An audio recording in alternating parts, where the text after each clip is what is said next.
Hey guys, what's up? It's Will back once again for another fight card prediction. I'm here for UFC Vegas 68. Derrick Lewis against Serghei Spivac is our main event after a little week off. And now we're really into a deep run of UFC events for the next few months where we're going to be looking at really good fights from now until the kind of middle of April. Coming off that card, UFC 283, I did okay with my picks. With my bets, I got absolutely smoked out. I actually think it was one of my biggest betting losses I've ever had, so need to try and right that wrong and get some of it back here. This card isn't overly great. I'm not going to spend a hell of a lot of time on it. There is a Road to UFC fights in here, which is kind of like the Asian kind of tough that they've kind of had going through that. So I'm going to quickly go through that. I've not looked extensively into it. I've watched a couple of fights here and there, but it's not something that I've really kind of caught my eye and really like to sit down and watch everything on these guys. And plus, there isn't a hell of a lot of tape out there on some of these people as well. But this was more catered to this. This was supposed to be in South Korea, but then it got pulled altogether. So there's a lot of Asian talent on here, and there's a couple of really good fighters I'm looking forward to talking to you about. And if you're watching this after the fact, please leave a comment. Please throw a like on there. And if you're not subscribed to the channel, please help me out with that. Just hit that sub button. It really does help out a lot. So let's have a little look at this card here. Where am I? There we are there. Right. So we're going to start off down here. Flyweight division. This guy, Tatsuro Taira. This kid looks like he's going to be a legit prospect going forward. I think he's putting his striking together. Obviously, I think that is the kind of weakness of his game. But when you see this kid getting the fight to the ground, by geez, oh, he looks really impressive. In his UFC kind of tenure, you'll see his 2 wins. Win over Carlos Candelario, and then you've seen that stoppage of CJ Vergara. I think that is a really solid start against not super elite flyweights, but entry level kind of flyweights, and he's kind of made it look easy. I don't see any real anything here from Jesus Aguilar where I'm thinking, right, he's got a definitive advantage in many spots of this fight. Is he a minute winner? No. Is he a heavy hitter? No. Is he a workman-like type fighter? Yes. Okay for building up a prospect, and this is what they're doing with Taira. I think he's going to be one of the elite prospects kind of going forward.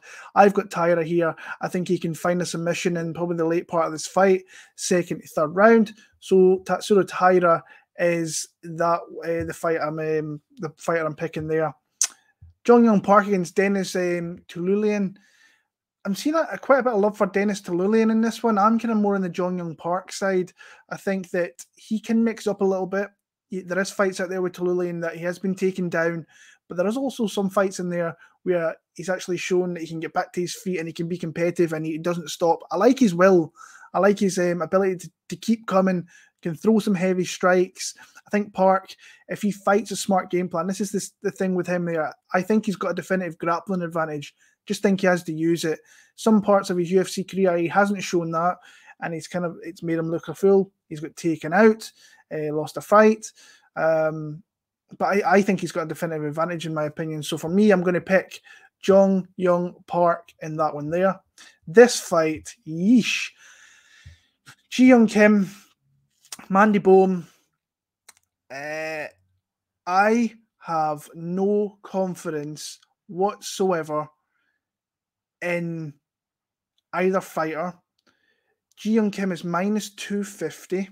How you can have confidence in betting her at that is beyond a. I have no idea why you would even think of doing that. Mandy Bohm, I mean, she's not shown anything in her UFC tenure. Her 2 losses to Lipsky, I think it was, and Victoria Leonardo. Ji Young Kim, she shows a lot. She throws a lot. She doesn't land a lot.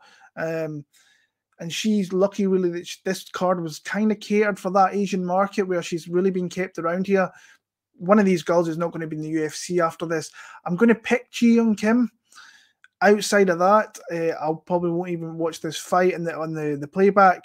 But I'm going to pick Ji Young Kim as the prediction in that one there. But good God, Lord, if the Lord has to be on your side if you're kind of betting that fight there. So here we're kind of into the part where we've got 4 fights from the road to the UFC. Like I say, I've not watched a hell of a lot on them, a couple more than others, but I'll quickly kind of run through these. Hyun Park against Seung-guk Choi. This is the 125-pound kind of finale, you could say there. And to me, I like the South Korean, well, both South Korean, so that's a bit silly. But Hyun Park is the guy that I kind of like a little bit more. I just think there's a little bit more substance to him. I think he can mix up a little bit more. I think he can win more minutes on within certain parts of the fight, particularly on the ground. I think he's a bit of a finisher, if I remember right. Let me just check this out. Like I say, I haven't watched a hell of a lot. I watched a couple of fights on a couple of guys, but like I say, like rear naked choke, punches. So he is a finisher. So I think he's going to come out here. I think he's going to finish Choi. But like I say, take these fights. I have to give you a prediction for these fights, but I've not watched a hell of a lot on them. But that is when I think Park will win there. This guy here, I think, has got a very promising future. Rinya Nakamura against Toshiomi Kazama. Kazama, to me, is a berserker, comes forward, throws heavy strikes, where you've got Rinya Nakamura, who's got that wrestling background, who I think... I think it's going to take him a long way in the UFC. When I say long way, I think what I mean is he's going to win fights. I think he was a Japanese standout. He was going to go to the Olympics. COVID hit. There was a whole thing with that. He's moved himself over to MMA. Striking is ever improving, but the grappling's where it is. Toshiomi is a guy that comes forward, just throws heavies. I think he's going to be there for the takedowns, and I think eventually he could get taken out by Nakamura in that one there. Yi Zha against Jeong-Yeong Lee. I like Jeong-Yeong Lee in this one here. Like I say, there's a lot of experience on the Yi side. Like the Chinese fighters always seem to be fighting. Like he's not overly old, and he's got like 24, 25 fights, so it's kind of crazy. I like more what I see from Jeong-Yeong Lee. I've kind of forgot what I was really watching with him, if I'm being honest with you. They're kind of all blending in to one here. But I like Jeong-Yeong Lee. I think it's the best fight of the 4 road to the UFC fights here. Anshul Jubli of India against Jeka Saragih of Indonesia. From my eye, I think I see a little bit more better well-roundedness from Jubli. I know that he kind of comes out of Tiger Muay Thai. There's some people there that I know in about the camp that have said that he's solid, he's not too bad. But I was actually pretty impressed with what I've seen from Saragih. With the power that he's got. The guy's got some like fight-ending power, and he will throw heavy strikes from the beginning of the fight until it's right at the end. But I think that he could give himself some like cardio problems in the later part of this fight if you can get him there, because he just throws everything. He's got some nice low kicks, he attacks the body, and we've seen on that show he's got a vicious knockout there if you go back and watch it. I think the overall better fighter is Jubli. I think he can maybe mix up a little bit more, but not super confident. I'm gonna lean. I think it's a pick 'em here. It's like -110, so the bookies come out and say like you pick who you want from theirs. But for me, I'm going to pick Jubli to kind of stay undefeated, move to 7-0. Yusaku Kinoshita against Adamfugit. I like this Kinoshita kid. I think he's got a lot of promise. The fights I did see, I mean, he's got 1 loss in his record, but that loss is kind of BS if we're being honest with you, because he hurt a guy went against the cage, and this guy just literally stupidly put his hand. The reason he got disqualified and got the loss is because he put his fingers in the cage and was just like stomping this guy in the head. So the guy's a savage. Great fight in the Contender Series against a guy, a good Brazilian. Long. That was the thing that really impressed me. He took a lot of shots from that kid who was very, very long with his jab. And some of the things I liked about him was just his power, his pullback shots, his pullback counters were amazing. His switch stances in the middle of combinations, and the guy's got power for days. And you've seen that he moved into the 3rd round, caught that guy, vicious knockout. Adamfugit, solid. I thought he gave a pretty good account of himself, and he's coming in short notice last time out. But for me, I think the betting line is high, and I kind of jumped probably far too early in this one. I watched Kinoshita and I was like, oh, I really like this guy. I maybe kind of got carried away and bet him with another guy in a parlay further on in the card, and maybe I probably should have waited, because I think that Fugitt could, if he can get his parts of his game off, that he will come out here and give him a fight. But for me, I think Kinoshita has got every opportunity of stopping this fight, so I'm picking him to kind of stop this fight here and win via knockout. Looking forward to seeing that. I think his nickname's the Japanese Corner, so that's quite interesting. The return of the Korean Superboy Do-Ho Choi against Kyle Nelson. This is the other guy I've parlayed up with Kinoshita. I think it's probably going to be my only play of the week. I don't really like too much on this card, but I've said that many times before and then made bets as well. First fight in 3 years? First, looking for his first win. I want to say in, is it 6 years? That's kind of crazy to me if true. 31 years old. Let's see when his last win was. 2016. Whoosh. That's a long ass time to be out. Looking for your first win and whatever. 4-2 record. Not the greatest pick record on him, but I like him in this one here. But he has got someone in Kyle Nelson who will come out in that first round specifically, throw some heavy leather, and we have seen that Do-Ho Choi can be hit and can be knocked about a little bit and can be knocked out. So that's Kyle Nelson's kind of, for me, the way he wins this fight is comes in here, takes the fight to the Korean Superboy, looks to land some heavies on his chin, looks to put him down and looks to take him out. I don't think he can do that. I think once it moves into the second part of the fight, I think the diversity of Do-Ho Choi with some of his striking and just his probably his crispness. I'm saying that he has been out a little bit, so he might not be as crisp as I like. But I jumped in super early at -225, and like I completely botched the ass out of that because he's down there at 180, -185. I think I saw him. He might even go lower where he might be a straight bet, but I messed up. It is what it is. I've got units on Kinoshita and Do-Ho Choi to win that one there. Marcin Tybura against Blagoy Ivanov. This is going to be not great. If there's a time you might need a toilet break, or especially in the UK, this fight's probably going to be on at like 6 in the morning, maybe. So maybe not many people will kind of be watching at that time because it's a weird start time. I think it's like 3 a.m. our time on Sunday morning. But yeah, I cashed in Marcin Tybura against Alexander Romanov plus 350 last time out. One of my best bets, favourite bets of 2022.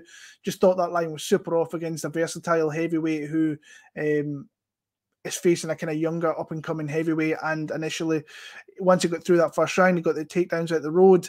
He really took over in rounds 2 and 3. And when I say take over, he just did enough to scrape rounds and win that one there. So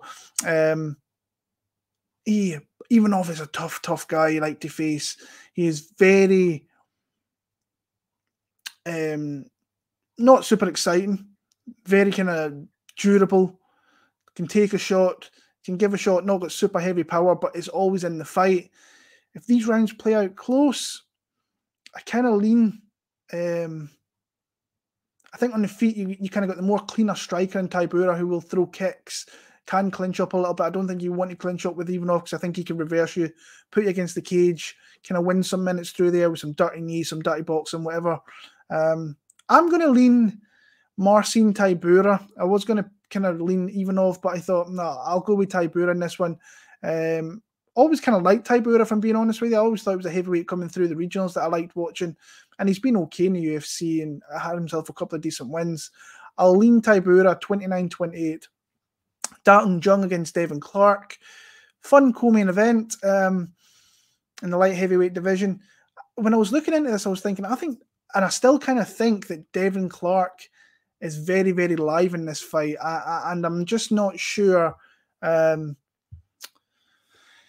just not sure how this kind of fight's going to play out. I'm seeing a little bit of love for Dalton Jung. I've had a couple of people message me thinking Devin Clark is kind of live in this spot. It's not a fight I really want to bet, in all honesty. I think Dan Jung's got the kind of fight-ending power, but you've got the durability of Devin Clark, who he's got that fight where his teeth were knocked out. His teeth were like mangled to bits, and the guy's still coming forward and fighting and looking to bring the fight to you. Pretty extraordinary to see. Always think it's funny because his dad's in his corner. I was like, that must be a kind of crazy experience. But yeah, I'm going to lean down Jung. Like I said, I've not looked into it a hell of a lot. I've kind of looked more into UFC 284 next week. There's some spots in there that I like a lot. So as a pick, I'll go down Jung. And Derrick Lewis against Serghei Spivac is the main event. And I'm going to pick Derrick Lewis. And I really want to bet Derrick Lewis, but if I didn't get my ass handed to me so much UFC 283, I would probably bet Derrick Lewis here. I just got this feeling that he's going to come out here and knock Serghei Spivac out. Now, Derrick Lewis is coming back after he's not been in the best of kind of form recently. He's took L's, as you can see, in 3 of his last 4.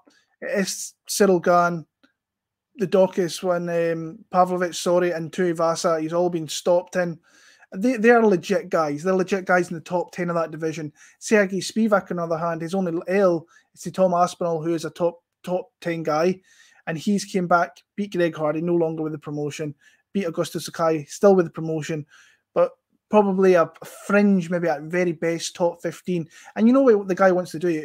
On the feet, I think he's someone who has started to put his things together a little bit better, but will always look to try and maul you, get the fight to the ground, be heavy on top, look for heavy ground and pound, kind of like what you've seen in the Van der Aaf fight, and a little bit of that fight there with Greg Hardy with the ground and pound and the Sky fight. He will look to take this down. Now, I do think there could be spots here where he could absolutely do that. But to me, I've just got this feeling that Derrick Lewis is going to come out there, catch him with something clean. Probably he could lose a couple of rounds. There is a little bit of quitting Derrick Lewis, which I don't really like, but I do think a lot of those fights he's had recently, he's had them in Texas. He's had them in his hometown, where things haven't been going too well. Like, he just doesn't fight well in Texas. I think outside of there, this is a fight I think that he can absolutely win. So, like I said, I think I'm going to sit back from a bet. I'm probably going to be coming on here next week and telling you guys I'm kicking myself for not betting him in this spot. Like I say, probably the smarter pick is Serghei Spivac, but I'm giving you my prediction. I'm giving you my pick. I'm going to go with Derrick Lewis. I'm seeing a lot of love for Serghei Spivac. I can see why. But for me, Derrick Lewis is going to be my pick. And I am going to be back to playing DraftKings this week, which is awesome.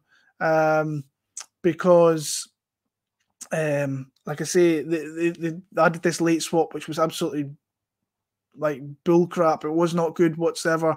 Glad to be back playing DraftKings. Hopefully I can try and kind of take some cash down in that. Because I've been playing golf and I've not been doing overly well in that one either. So, yeah, guys, that's my predictions. I'm going to have the UFC 284 predictions out this Sunday. I'll maybe do it live. Let me wait and see with that one. But, guys, that's my picks. Like, comment, subscribe. Let me know who you're picking for this one. And until next week, all the very best. Peace.